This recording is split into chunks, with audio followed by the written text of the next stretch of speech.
Nagsimula ang pelikula sa isang training camp ng US Marine Corps noong ika-7 ng Oktubre taong 2007. Si Captain Sam Cahill ay inatasan sa Afghanistan pagkatapos ng 4 na araw. Sumulat siya ng isang malungkot na liham ng pagpapaalam na ihahatid sa kanyang asawa kung sakaling hindi siya makauwi ng buhay. Iniabot niya ang sulat sa Major, umaasang hindi na ito kailangang ipadala pa. Umuwi ang pangunahing tauhan. Si Sam ay isang modelo ng pamilya na may magandang asawa na nagngangalang Grace at 2 anak na babae, sina Maggie at Isabel. Ang kanyang nakababatang kapatid na si Tommy ay ganap na kabaligtaran. Kalalabas lang niya sa kulungan matapos magsilbi ng oras dahil sa bank robbery. Pinuntahan ni Sam ang kanyang kapatid at nagmaneho sila patungo sa bayan. Ang tahanan ay puno ng saya. Si Grace, ang asawa ni Sam, ay naghahanda ng hapunan para ipagdiwang ang paglaya ni Tommy. Sa sandaling iyon, dumating si Tommy at ang pinto ay binuksan ng kanyang nakababatang pamangkin na agad na nagsabi sa kanya na hindi siya gusto ng kanyang ina. Sa wakas, nagtipon ng pamilya para sa hapunan upang ipagdiwang ang pagbabalik ng isang anak na lalaki at pagpalain ng isa pa dahil malapit na itong umalis patungong Afghanistan. Ang kanilang ama na si Hank ay nagsimulang magalit kay Tommy at ikinumpara siya kay Sam na naglilingkod sa kanyang bansa sa halip na lumabag sa batas. Patuloy na pinupukaw ng ama ang mga bagay-bagay at nauwi ito sa pagtatalo kaya lumabas si Hank ng bahay. Sa paglabas ni Tommy, hiniling niya sa kanyang kapatid na mag-ingat. Nang gabing iyon, tinanggal ni Sam ang kanyang singsing sa kasal at isinabat ito ng kanyang asawa sa kanyang leeg at sinabi sa kanya na mahal niya siya. Pagkalipas ng 5 araw, nagmaneho na si Sam sa desyerto ng Afghan at sinabing komportable siya doon. Nire-record niya pa nga ang lahat sa kanyang telepono habang dumadaan sila sa mga nawasak na tangke. Di nagtagal, ang helicopter na sinasakyan niya at ng kanyang squad ay binaril at sila ay bumagsak. Samantala, naliligo si Grace nang biglang tumunog ang doorbell. Binuksan ng kanyang nakatatandang anak na babae ang pinto at nakita ang 2 sundalo na dumating upang ihatid ang nakakakilabot na balita tungkol sa pagkamatay ng kanyang asawa. Hindi ito matanggap ni Grace. Muli niyang pinanood ang mga lumang video ng kanyang asawa at patuloy na tinatawagan ang numero ng telepono ni Sam. You reached Captain Sam Cahill. Please leave a message. Nang gabing iyon, dumating sa bahay ang isang lasing na si Tommy para ibalik ang kotse. Nagulat siya na nababalisa si Grace dahil lang sa nasirang headlight. Pagkatapos, habang umiiyak, sinabi niya kay Tommy ang nangyari sa kanyang kapatid. Siya ang huling nakaalam ng trahedya dahil buong araw siyang hindi makontak. Siya ay nagsimulang sumigaw sa kanya na nagsasabing hindi nila dapat hinayaang pumunta si Sam sa Afghanistan. Bumalik si Tommy sa bahay ng kanyang mga magulang at umupo sa balcony kung saan sinalubong siya ng kanyang madrasta at pinapasok siya. Pero sinabi niya gusto niyang mapag-isa. Inihanda ni Grace ang mga batang babae para sa libing, ngunit tumanggi ang kanyang mga anak na magsuot ng itim na damit. Sa libing, natanggap ng balo ang liham ng pamamaalam ni Sam. Pagkatapos ng seremonya, uminom si Hank at sinubukan ni Tommy na kunin ang susi para hindi magmaneho ng lasing ang kanyang ama. Muling pinagalitan ni Hank ang kanyang bunso at ikinumpara siya sa kanyang nakatatandang kapatid, ngunit sumagot ang kanyang bunsong anak. Sinisi ni Tommy ang kanyang ama na sinasabing hindi siya naging mabuting magulang at siya ang nag-udyok kay Sam na pumasok sa militar. Maya-maya, naglakad na si Hank pauwi. Natakot si Grace na buksan ang sulat kaya itinabi niya ito. Dinala tayo pabalik sa Afghanistan. Ang Taliban ay nag-escort ng 2 sundalo. Nakaligtas pala si Sam at isa pang sundalo, si Private Joe. Nahuli sila ng mga Taliban at itinapon sila sa isang piitan, isang kulungan sa ilalim ng lupa. Sinabi ni Sam kay Joe na huwag magsabi ng anuman sa Taliban, dapat siyang manahimik. Samantala, ang lasing na si Tommy ay tumawag kay Grace sa 3:00 ng umaga at humingi ng pera. Siya ay kulang ng $47 para mabayaran ang kanyang utang sa isang bartender na ngayon ay nagbabanta na iuulat siya dahil sa paglabag sa mga panuntunan sa parol. Kinailangan ng babae na piyansahan ng kanyang suwail na bayaw sa kalagitnaan ng gabi at iniuwi siya. Nagising siya sa kalampag ng mga gamit sa kusina. Nagpa siya ang mga batang babae na gumawa ng pancake upang pasayahin ang kanilang ina na labis na nalulungkot sa pagkamatay ng kanilang ama. Hiniling ni Tommy na tumigil sila at tumahimik. Ngunit tumanggi si Maggie, kaya bumaba na lang si Tommy sa sopa. Nagpakita si Hank. Hindi niya inaasahan na makikita niya rito ang kanyang anak. Humingi ng paumanhin ang lalaki sa kanyang pag-uugali noong nakaraang gabi at inamin ni Tommy na talagang mas matalino si Sam kaysa sa kanya. Palagi ka nalang sumusuko sa lahat ng nasimulan mo, hindi katulad ng kapatid mo. Sa kabilang banda, pinagmamasdan ni Sam ang lahat ng ito sa isang makitid na butas sa pagitan ng mga kahoy na tabla.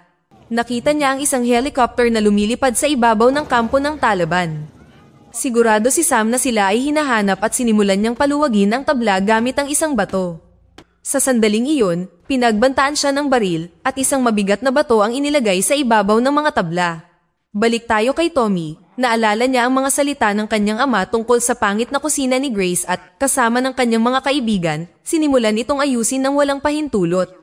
2 buwan na ang lumipas mula nang mabihag sina Sam. Habang sinusubukan ni Sam na manatiling kalmado, unti-unting nababaliw si Joe at inakusahan ng kapitan ng pagliligtas sa kanya na sinasabing daig pa nila ang nasa impyerno at mas mabuting namatay na lang siya. Iginiit ni Sam na hindi dapat ibunyag ni Joe kung sino siya o ang kanyang ranggo. Narinig ni Sam ang mga Taliban na nagtatalo sa isa't isa. Mukhang nakagawa na sila ng desisyon at isinakay ang mga Amerikano sa isang kotse at dinala sa ibang lokasyon. Sa harap ng mga bilanggo, inilabas nila ang isang Afghani at pinilit siyang lumuhod. Gumamit pala siya ng satellite phone para tawagan ang kanyang buntis na asawa at sa gayon ay isiniwalat nito ang kanilang lokasyon. Agad na binaril sa ulo ang salarin. Sinabi ng pinuno ng Taliban na ito ang kanilang bansa at wala silang negosyo dito. Kailangang ihatid ni Sam ang mensaheng ito sa Amerika, kung hindi ay bangkay ang ipapadala nila. Sa bahay, habang nagdadalamhati si Grace sa kanyang asawa, nagpatuloy ang pagsasaayos. Kasama pa nga ng mga lalaki ang 2 batang babae sa trabaho. Naaalala nila kung gaano kahusay na atleta ang kanilang ama. Hindi sinasadyang nabuhusan ni Maggie ng pintura ang isa sa mga lalaki. Kailangan niya tuloy ngayon palitan ang kanyang pantalon at damit. Nagpunta si Grace upang maghanap ng damit sa aparador ng kanyang asawa, ngunit kinuha at dinala ang lahat ng maaari niyang dalhin sa kanyang mga bisig. Hindi maintindihan ni Owen kung bakit siya binigyan ng napakaraming damit o kung kailangan niyang ibalik ito mamaya. Nalungkot na naman si Grace. Samantala, nakatali si Sam sa isang poste sa ilalim ng kalangitan. Binuhusan siya ng tubig at tinanong kung gusto niyang tulungan ang kanyang kaibigan. Sa harap niya mismo, pinahirapan si Joe gamit ang isang mainit na bakal. Hindi niya kayang tiisin ang sakit at umamin. Sa camera, sinabi ni Joe na walang negosyo ang Amerika dito at nagpadala ng mensahe sa kanyang asawa at anak. Inihayag din niya na si Sam ay may 2 anak na babae. Umuwi si Grace at nakatanggap ng sorpresa. Ang inayos na kusina ay tapos na sa oras ng kanyang kaarawan. Lahat ng malapit sa kanya ay binati siya, ngunit isang napaka-espesyal na tao ang nawawala. Dumating na ang taglamig. Habang naglalakad, nagsumbong si Isabel kay Tommy na mahal ng lahat si Maggie dahil ang cute niya. Ikinwento niya sa kanya kung paano siya iniligtas minsan ni Sam mula sa pagkalunod sa mismong ilog na ito. Dumating sila sa ice rink at nagulat si Grace kung gaano kalapit si Tommy sa mga bata. Isang araw, binisita ni Tommy ang empleyado sa bangko na pinagbantaan niya noong panahon ng pagnanakaw at humingi ng tawad. Isang oras silang nag-uusap. Matapos ang insidente, 3 taon nang hindi makatulog ng maayos ang babae. Nabubuhay siya sa takot na baka bumalik ang magnanakaw at barilin siya. Sinabi ni Tommy kay Grace ang tungkol dito at ipinagmamalaki niya ito. Nang gabing iyon, naalala nila ang kanilang mga araw sa pag-aaral. Inamin ni Grace na hindi niya siya gusto noon dahil lagi itong lasing at napapaaway. Hinukay nila ang nakaraan, tumingin sa mata ng isa't isa at biglang nagbahagi ng mapusok na halik. Nagpasya si Grace na kailangan niya ng hangin at si Tommy, umiiyak, sa kalaunan ay umalis. Sa mga oras na ito, hindi pa rin nabubuksan ang sulat ni Sam. Hindi pa rin ito binabasa ni Grace at ibinalik sa drawer. Patuloy na pinahirapan sina Sam at Private Joe. Isang araw, inabutan si Sam ng tubo na bakal at inutusang patayin ang kanyang kasama. Dahil isiniwalat na ni Joe ang lahat, wala na siyang halaga sa mga Taliban. Sa simula ay itinapon ni Sam ang tubo, ngunit tinutukan nila siya ng baril at sinabing, ikaw o siya. Binanggit nila ang pamilya ni Sam at sinabi na kung hindi niya papatayin si Joe, siya ang mamamatay. Sa sigaw ng mga Afghan, pinalo ni Sam ang pinahirapang si Joe hanggang sa mamatay gamit ang tubo. Ang pagpatay ay nakuna ng video. Bumisita muli si Tommy sa bahay ni Grace sa ilalim ng pagkukunwari ng paglalagay ng mga decorative panel. Medyo hindi mapakali si Grace pagkatapos ng nakaraang gabi. Sinabi niyang matutuwa siyang makita ang mga babae paminsan-minsan. Sagot ni Grace na natutuwa silang lahat na makita siya. Maya-maya, dumating si Hank. Nagulat siya na ang kanyang anak ay naging isang handyman. Sa kabilang dako, ang kampo ng Taliban ay inaatake ng mga puwersang Amerikano. Sinubukan ng isa sa mga pinuno na patayin si Sam ngunit nag-miss. Pagkatapos ay binaril siya at nahulog sa bangin. Nasunog ang camera na may footage. Sa wakas, ang Marine ay napalaya mula sa pagkabihag. Habang nakikipaglaro si Tommy sa mga bata sa bakuran, tumunog ang telepono sa loob. Sumagot si Grace at nalaman niyang nakaligtas ang kanyang asawa na ikinagulat niya. Sinalubong siya ng buong pamilya sa airport. Parehong masaya at malungkot si Tommy. Ipinakita agad ng mga batang babae ang bagong kusina. Sinabi nila na si Tommy at ang kanyang mga kaibigan ang gumawa ng renovation. Nakahiga si Sam sa kama at mahigpit na niyakap ang kanyang asawa at mga anak na babae. Sinamahan siya ni Grace sa banyo at hinalikan ng mga peklat niya. Ngunit hindi masigla si Sam at nagpahiwatig na dapat siyang umalis. Nagbago na siya at kapansin-pansin ito. Nagbasa si Tommy ng isang pahayagan na nag-uulat tungkol sa pagkamatay ni Private Joe na pinatay ni Sam. Napansin ni Hank na kakaiba ang pag-uugali ni Sam at naalala niya kung paano siya mismong humiwalay sa kanyang mga anak pagkatapos bumalik mula sa Vietnam War. Sa ice rink, nakita ni Sam kung paano nakikipag-ugnayan si Grace at ang mga bata kay Tommy. Sinabi niya kay Tommy na siya ay mabait sa kanyang pamilya at nagpapasalamat sa kanya sa pag-aalaga sa kanila. Hindi niya inaasahan iyon. Himalang binago siya ni Grace, patuloy niya, at pagkatapos ay biglang nagtanong, natulog ka ba kasama niya? Ipinapalagay niya na maaaring nangyari ito dahil inakala nilang patay na siya. Tinordyak mo ba siya? Hindi makapaniwala si Sam sa anumang bagay at tumayo ng matatag. Siya ay 100% na sigurado na sila ay natulog ng magkasama. Bumisita ang pamilya ni Private Joe sa pamilya ni Sam. Mula sa sulok ay gumagapang ang munting si Joe Jr. Ang balo ay patuloy na binabangungot tungkol sa kanyang asawa at tungkol kay Sam na kinasusuklaman niya sa kanyang mga panaginip dahil sa pagbabalik nito habang ang kanyang asawa ay hindi. Lumapit siya para humingi ng tawad. Tinanong ng balo si Sam kung nakita niya kung paano namatay ang kanyang asawa. Nagsinungaling si Sam at sinabing hindi niya ito nakita at wala siyang alam tungkol sa kanyang pagkamatay. Isang gabi, sumigaw si Sam. Habang may hawak na baril, sinimulan niyang ayusin ang mga baso sa istante. Paikot-ikot siya sa bahay dala ang armas. Kinabukasan, bumisita si Sam sa base militar at sinabing gusto niyang bumalik. Nang magtanong ang major tungkol sa kanyang pamilya, sinagot ni Sam na hindi siya maaaring manatili doon dahil walang nakakaintindi sa kanya doon. Ngunit kailangan pa rin ni Sam na gumugol ng ilang oras sa kanyang pamilya. Sa panahon ng hapunan, ang mga babae ay nag-uusap at nagbibiruan. Nainis si Sam at sinigawan ng kanyang mga anak na babae na sinasabi na ang kanilang mga biro ay hindi nakakatawa. Sinubukan ni Grace na pakalmahin ang asawa, ngunit lumayo lang ito sa mesa. Nagtanong si Isabel kung kailan babalik ang kanilang uncle na si Tommy.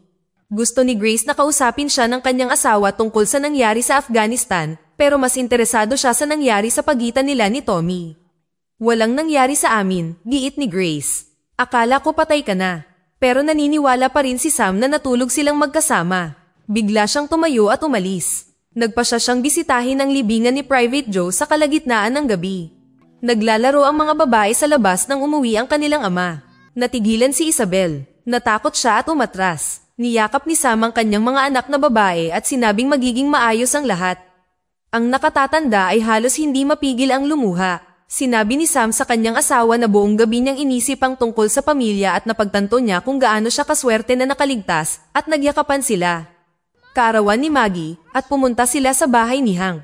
Ang lahat ay naghihintay sa pagdating ni Tommy. Dumating siya, ngunit hindi nag-iisa. Dinala niya si Tina, isang dalagitan na nakilala niya 1 oras lang ang nakalilipas. Gusto niyang gumaan ang mood. Sinubukan ni Tina na maging matalino at nagsalita ng walang kwenta tungkol sa militar. Siniko siya ni Tommy, ngunit patuloy pa rin siya na ikinainis ni Sam. Nanggugulo ang mga batang babae habang patuloy na pinapagalitan ni Sam si Isabel. Sinabi ng batang babae na mas mahal ng lahat ang kanyang kapatid at palagi na lang siyang pinupuri. Patuloy na nilalaro ni Isabel ang balon para inisin ang mga matatanda at muling mapansin. Sa wakas, hindi na nakapagpigil si Sam at pinasabog ang lobo. Ang anak na babae ay sumagot, bakit hindi ka na lang nanatiling patay? Galit ka dahil gusto ni Mama na matulog kasama si Tio Tommy at hindi ikaw. Lagi silang natutulog. Sinundan ito ng isang matinding katahimikan habang nabigla si Sam. Tahimik silang sumakay pa uwi. Bago matulog, humingi ng tawad si Isabel sa kanyang ina dahil alam niyang hindi ito totoo. Hindi lang niya gusto ang kanyang ama at si Uncle Tommy ang gusto niya. Ako din, sabi ni Maggie. Umupo si Sam sa sala at tinanong ang kanyang asawa kung nagdasal ang mga bata bago matulog. Pagkatapos ay bumangon siya at sinimulang sirain ang bagong kusina gamit ang isang crowbar. Sumisigaw siya na nakaligtas siya dahil sa kanyang pamilya, ngunit pinagtaksilan siya ng mga ito. Hindi maintindihan ni Sam kung paano niya nagawang matulog kasama ang sarili niyang kapatid. Naalala niya ang ginawa ng sarili niyang mga kamay para lang makabalik siya sa kanyang traidor na asawa. Si Sam, na nagwawala, ay tinamaan ng kanyang sariling ulo ngunit patuloy pa ring sinisira ang kusina. Sa sandaling iyon, pumasok si Tommy at niyakap ang kanyang kapatid, ngunit bumunot si Sam ng baril at itinutok ito sa kanyang ulo.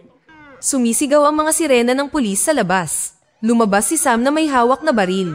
Inutusan siyang ibaba ang kanyang sandata, ngunit sumigaw siya, nagtatanong kung bakit sila nandito. Sinabi ng mga pulis na alam nila na siya ay isang bayani sa digmaan. Anong klaseng bayani ako? Sigaw ni Sam. Hindi niyo alam ang ginawa ko. Itinutok niya ang baril sa kanyang ulo. Sinubukan ni Tommy at Grace na lumapit sa kanya upang maiwasan ng isang trahedya. Itinapon ni Sam ang baril at naaresto. Ang kanyang mapagmahal na asawa ay natulog kasama ng mga bata upang matulungan silang makaramdam ng kaligtasan. Sa wakas, binuksan ni Grace ang liham at binasa ang sulat ng kanyang asawa tungkol sa kung gaano kalalim ang pagmamahal ni Sam sa kanya at sa kanilang mga anak. Kung binabasa mo ito, ibig sabihin hindi na ako nakabalik. Umiiyak siya. Ang mga salita ay tumatagos sa kanyang puso. Sa sandaling iyon, tinawagan ni Sam si Tommy mula sa psychiatric clinic para sa mga veterano ng digmaan upang makipag-ayos sa kanya. Si Tommy ay nananatili sa kanyang mga pamangkin at si Grace ay dumalaw sa kanyang asawa. Sinabi ni Grace na mahal niya ito mula pa noong siya ay 16 at kung hindi niya sasabihin sa kanya ang nangyari sa kanya, hindi na niya ito makikitang muli. Nagpa siya si Sam na oras na para sabihin sa kanya ang lahat. Isang luha ang dumaloy sa kanyang pisngi at sinabi niyang pinatay niya si Private Joe. Niyakap siya ni Grace. Matapos ang kanyang pag-amin, iniisip ni Sam kung muli pa ba siyang mabubuhay ng normal. Dito na nagtatapos ang kwento. Sana ay nagustuhan nyo. Mag-subscribe na kung hindi ka pa nakasubscribe. Pindutin na rin ang notification bell at like button upang matulungan ang channel and leave a comment down below. And as always, thank you for watching.